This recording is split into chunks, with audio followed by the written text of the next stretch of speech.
আজকে দুপুর থেকেই আমার খুব গাজরের হালুয়া খেতে ইচ্ছে করছিল। ওইজন্য বাবাকে বললাম একটু গাজর নিয়ে আসো। ওইজন্য বাবা গাজরও নিয়ে চলে এলো। গাজর, দুধ, তারপর কাজু বাদাম, ঘি সব নিয়ে চলে এসেছিল। যা, যা উপকরণ লাগে আরকি গাজরের হালুয়াটা বানাতে। তো আমি গাজরটাকে এরকম করে ঝিরি করে কেটে নিয়ে একদম কড়াতে কিন্তু আমি কোনো ঘি দিইনি। এমনি হালকাভাবে ১ম ভেজে নিচ্ছিলাম।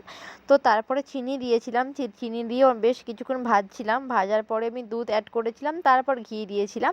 দিয়ে খুব সুন্দর করে ভেজে দুধটা দিয়ে আমি সেদ্ধ হতে দিয়েছিলাম গাজরটাকে, যাতে খুব সুন্দরভাবে সেদ্ধ হয়ে যায়। আর হ্যাঁ, আমি কিন্তু এখানে গরুর দুধ ইউজ করিনি। আমি এখানে যে দোকান থেকে যে প্যাকেট দুধ পাওয়া যায় না? আমি ওই দুধটাই ইউজ করেছিলাম। আর আমি আমার পরিমাণ মতো আমি মিষ্টিটা দিয়েছিলাম, যে আমি কতটা মিষ্টি খেতে ভালোবাসি। তোমরা তোমাদের পরিমাণ মতো মিষ্টি দিতে পারো।